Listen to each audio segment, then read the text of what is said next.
Estamos iniciando mais um programa da Confederação Nacional de Servidores Públicos e hoje, mais uma vez, com a presença do presidente da Associação dos Funcionários Públicos do Estado de São Paulo, a maior entidade de classe da América Latina, hoje com 255 mil associados. Então, doutor Álvaro Gradin, muito obrigado pela participação. Obrigado. E hoje, o assunto que nós vamos tratar, que interessa demais, não só para o servidor, mas toda a população, é plano de saúde. E eu sei que o doutor Álvaro tem uma ligação importante, mesmo que ele é médico, mesmo que ele acompanha de perto esse problema. E nós queríamos colocar, eu andei lendo, doutor Álvaro, problemas muito graves que estão acontecendo, principalmente com o servidor idoso, com a população que está chegando numa idade avançada. E foram colocados 5 pontos importantes que eu queria que no conjunto o senhor detalhasse um pouco. Eles colocam o seguinte: o aumento e reajuste abusivo que está acontecendo com os planos. Segundo ponto, uma recusa indevida de cobertura de serviços e tratamentos. Terceiro ponto, uma cobrança diferenciada para empregados ativos e inativos. Quarto ponto, rescisão infundada do contrato. E o quinto ponto, uma recusa de adesão de consumidor idoso.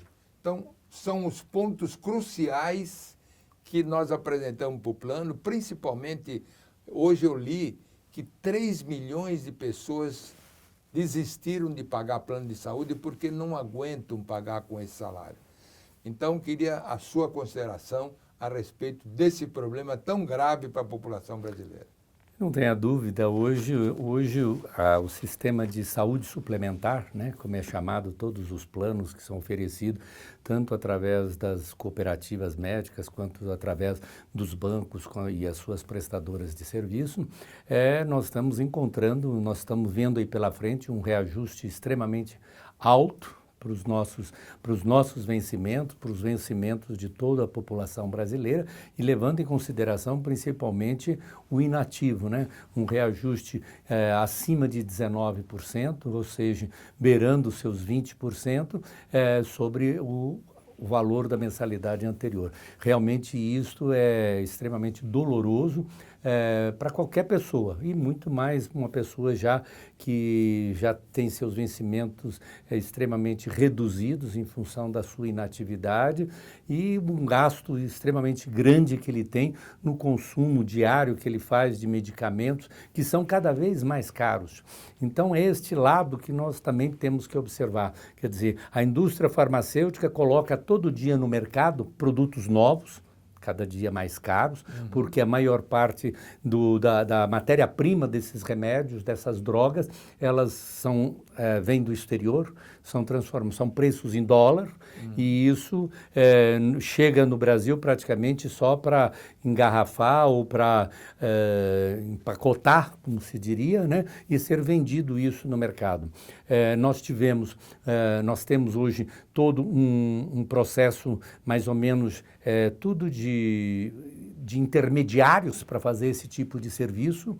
Há alguns anos atrás, até uns anos atrás, uma boa parte de anos, uma farmácia, um laboratório, um hospital, enfim, comprava a medicação diretamente do laboratório que era o próprio distribuidor, e tinha a distribuidora, mas ele vinha direto. Hoje não, obrigatório, hoje não, já há alguns anos, assim como também os planos de saúde passaram a ser obrigatório de ter uma operadora, né, uma administradora, desculpe, no sentido de intermediar. Então são vendidos para distribuidoras, né, e aí varia, então, mais ainda o ICMS de cada estado. Então, nós sabemos que, por exemplo, o ICMS do estado de São Paulo é 18%, e o ICMS de Goiás, onde hoje se encontra a maior parte das distribuidoras, tanto que dentro de Goiânia existe o distrito farmacêutico, que é o distrito farmacêutico, que nada mais não é porque tem indústria farmacêutica, mas as distribuidoras concentraram-se lá por causa dos 6% do ICMS de Goiás. E, lógico, quando chega para São Paulo, você tem que recolher a diferença para você estar dentro da legalização legal perante... a guerra fiscal, né? É a guerra fiscal, né? Então varia de um estado por outro isso, e isso, lógico, veio a encarecer. Porque, logicamente, se tem uma distribuidora, se tem uma intermediária, se o laboratório está aqui em São Paulo e ele manda para Goiás para depois voltar para São Paulo, imagina como é que fica isso, é um negócio muito esdrúxulo. Então, o que acontece? E isso também acontece com os planos de saúde. Você não compra mais um plano direto da Sul América, existe um intermediário, que é esse ou aquele. Você não compra mais o plano direto da cooperativa médica. Você tem um escritório ou você tem um agente responsável. Ele também vai ganhar se ele montou o pedágio. Claro. Então, tudo isso é transferido para quem? Para o consumidor. É o tal negócio. Se está aumentando ali, quem vai pagar quem vai ser o último a ter o retorno, não, a cobrir toda essa diferença vai ser o consumidor. E isso encareceu. Isso encarece os serviços paramédicos, né, que vamos falar assim, os serviços de laboratório, os insumos que produzem, por mais aparelhos que hoje nós temos nos laboratórios, com capacidade de realizar uma série de exames em pouco tempo, assim como também os serviços de radiologia, esses aparelhos de tomografia, de aparelhos de ressonância magnética, e nós temos hoje cada vez saindo um mais novo do que o outro, com maior capacidade de resolução, e lógico, numa disputa de mercado, as grandes redes hospitalares, os grandes serviços, eles vão nesse embarque, mas isso é tudo vendido em dólar, e isso não é barato. A gente sabe perfeitamente que um computador aqui X, ele custa Y, um bom computador já custa X mais Y. Assim é também nos aparelhos médicos. E isso tudo veio encarecer. E assim como todos os outros insumos, se nós levarmos um paciente que está internado, um hospital, o hospital, ele não negocia, ele negocia por pacotes de internação. Então, um pacote com qualquer operador, com qualquer prestador de serviço, ele chega para um determinado, o meu apartamento X, para ficar assim, os apartamentos tal, ele custa para você, plano de saúde, ele vai custar, dá um exemplo, 200, 300 reais a diária, isso ele está cobrando. Aí, no particular, eu sei que vai ser mais, mas ele impõe um preço, e o plano de saúde, para ele ter aonde cuidar do paciente quando ele tiver que levar para o hospital, ele se subjuga a isso aí. E lógico, isso aonde vai cair? No valor do preço do plano de saúde. Então, todo esse processo, né, que nós estamos vendo, não estou defendendo o plano, não, pelo amor de Deus. Eu acho que nós temos o melhor plano de saúde do mundo, mas apenas que ele é pessimamente gerenciado, que é o Sistema Único de Saúde. Se ele fosse bem gerenciado, se nós tivéssemos bons gestores para isso tudo, que soubesse realmente aplicar o dinheiro público como ele deve ser aplicado, por pessoal extremamente treinado, capacitado para dar essa assistência, a gente sabe perfeitamente na medicina que 70% a 80% dos casos que chegassem numa unidade básica de saúde em qualquer ponto do país, ele teria a capacidade, ele teria resolutividade ali. Mas precisa isso ter uma retaguarda, ele precisa ter um laboratório, ele precisa ter um serviço de radiologia. E, infelizmente, os nossos administradores de saúde, de uma maneira geral, eles não pensam dessa maneira e empurram o paciente, eles distribuem o paciente, compram um ônibus novo, coloca esse paciente para ir para uma outra cidade regional que tem uma assistência médica, sobrecarregando aquela, deixando aquele paciente numa fila de espera, porque, logicamente, para atender tudo isso tem uma demanda muito maior do que a própria disposição desses aparelhos. Haja visto que nós tivemos recentemente, na época do atual governador quanto prefeito, que ele fez aquele programa junto aos hospitais exatamente para fazer o quê? Resolução de exames à noite, que estava se inscrevendo para fazer tomografia, etc, etc. Não pensa que o hospital perdeu, muito pelo contrário, ele ganhou a população muito em tentar resolver aqueles problemas que precisava. Mas o hospital, no momento que ele é menos, que ele seria ocioso, ele estava vendendo o plano dele, ele estava vendendo o serviço pelo custo mínimo que o serviço mas ele não estava deixando, porque ele tinha plantonista, ele tinha um médico técnico responsável, ele tinha um técnico do raio-x, ele tinha um técnico de laboratório. Então o serviço estava, porque tem que estar dentro do hospital, esses serviços têm os plantões. Então o plantão estava sendo pago. Se ele recebe 50 ou se ele recebe 500, o que entrar para ele é lucro. Claro, então esses serviços não fizeram, lógico, uma prestação de serviço e se vangloriou o prefeito em cima daquilo que ele estava fazendo. Mas o serviço lá, o hospital, o Sírio, sei lá, quem vendeu, os hospitais que venderam esse tipo de serviço não deixaram de ganhar, muito pelo contrário, mas atender a população. E eu acho que o que nós precisamos é exatamente de ideias e de soluções práticas para atender a saúde da população.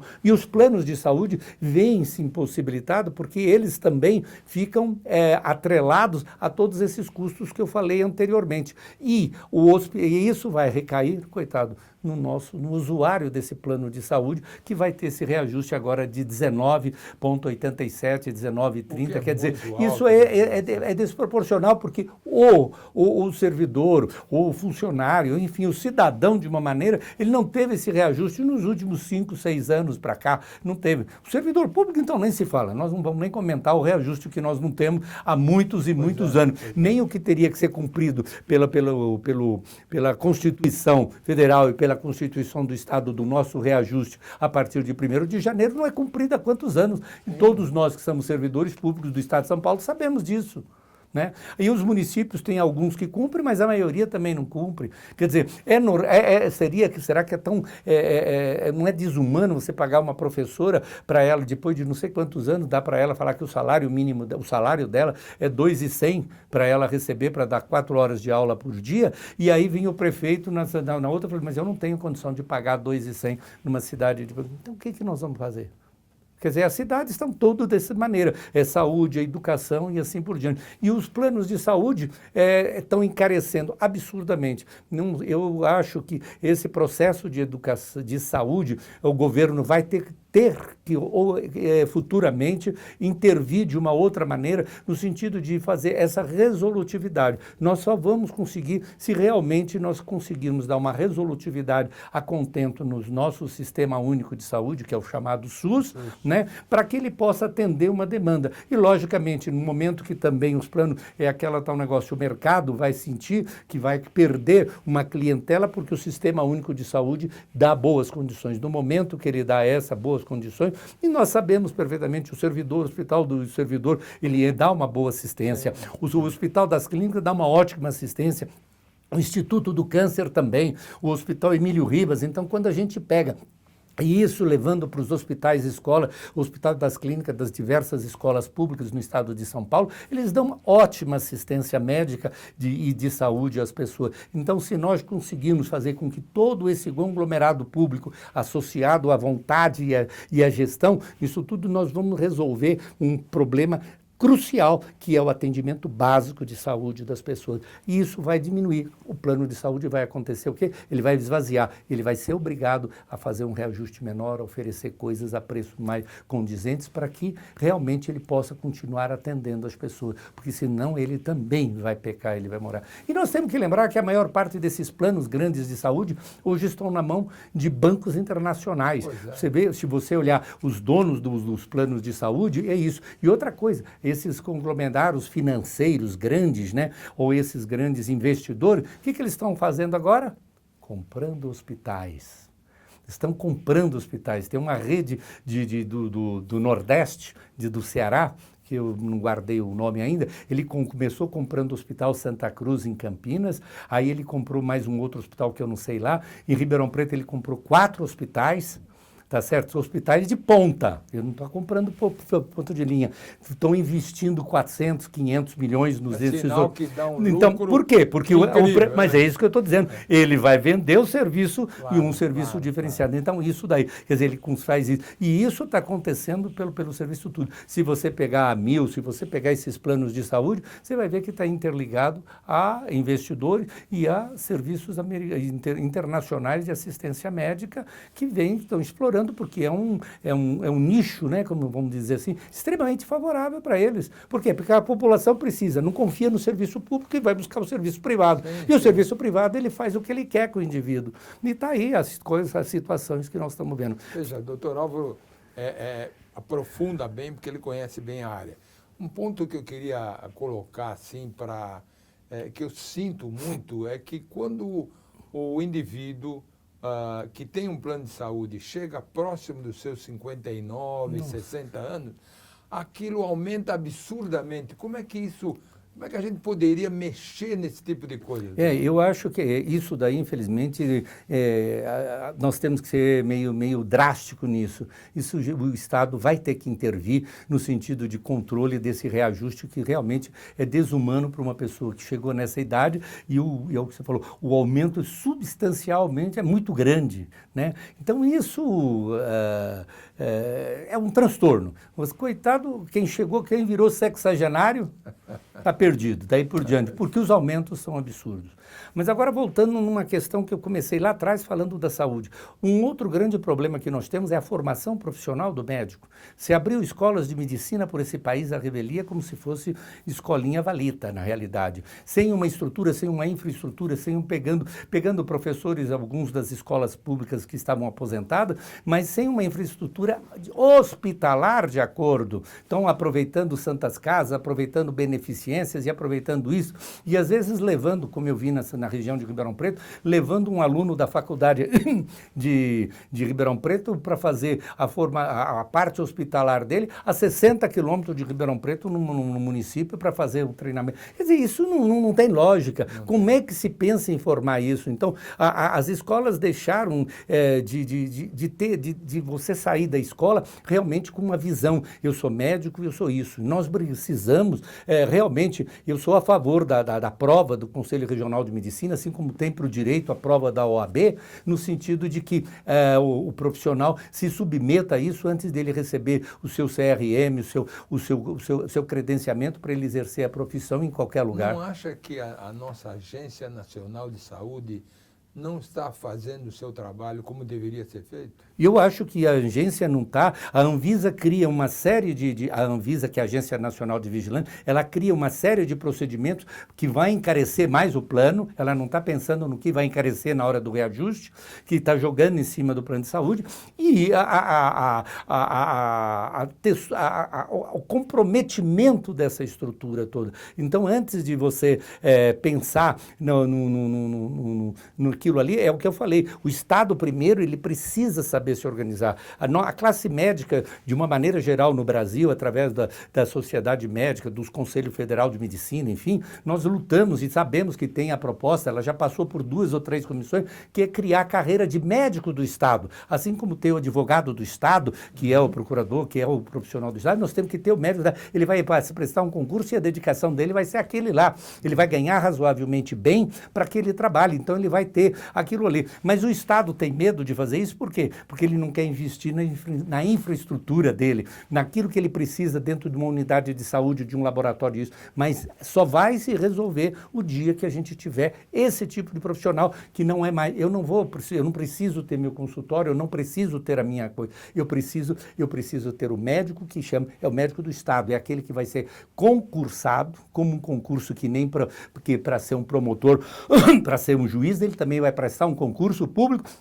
Ele vai ter todas as suas, não é regalias, mas ele vai ter todas as suas obrigações e condições de exercer a profissão dele como deve ser feito. Para encerrar, eu queria, a última questão que eu queria que o Dr. Álvaro abordasse era a portabilidade. Eu queria perguntar, será que essa portabilidade está funcionando adequadamente?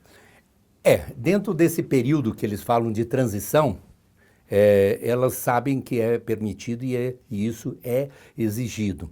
Então, ele não pode fazer o contrário, porque há uma punição muito severa da Anvisa em cima disso daí. Então, essa portabilidade, principalmente agora no mês de junho, julho até agosto, ela é possível de transformar e assim por diante, né? E aí é aquele tal negócio. Imagine-se uma pessoa que está fazendo quimioterapia, também aí vamos levar para o outro lado. Ele está no plano A e agora com esse aumento ele fala, não, eu vou passar para outra empresa. Eu vou carregar tudo isso e aí vai sobrecarregar vai dar do lado de lá. Estamos lembrando disso. Mas, se não tiver isso, Infelizmente, quem vai pagar o papo é esse usuário que não aguenta pagar o plano de lá para ele continuar a fazer a terapia dele, a radioterapia dele, e ele vai ter que mudar para o lado de cá. Então, realmente, nós estamos num momento muito complicado. Nós precisamos, o Estado precisa assumir a necessidade de ter um serviço público de saúde a contento, e aqueles que realmente puderem pagar os seus planos de saúde, que tenham, mas o plano de saúde também tem que ser muito mais regulamentado do que ele é. Não é possível continuar da maneira que tem.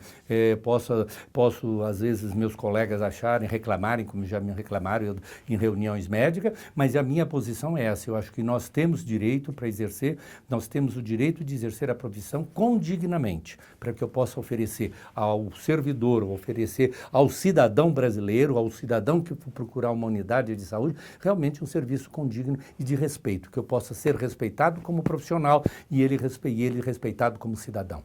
Muito bom. Eu agradeço imensamente a participação do Dr. Álvaro Gradim, que é fácil falar com quem conhece o problema, porque a gente nem precisa falar muito, né? Ele já fala tranquilamente. Então, muito obrigado e que a gente possa ter novos programas para oferecer para a população, para oferecer para o servidor essas informações que são muito importantes. Então, até uma próxima oportunidade, se Deus quiser, e com as considerações finais do Dr. Álvaro. Eu que agradeço o tempo, o espaço aqui e todos aqueles que estão nos ouvindo. Prestem atenção, vamos discutir e vamos saber direitinho as realidades. Você é um cidadão e você precisa conhecer a realidade do teu plano de saúde, da realidade da saúde do teu município, por que ele chegou nisso, e lutar para que o teu município, que o seu prefeito, enfim, que as autoridades competentes eles respondam por aquilo. É um direito do cidadão ele ter a saúde que ele merece. Estaremos juntos. Até a próxima, se Deus quiser.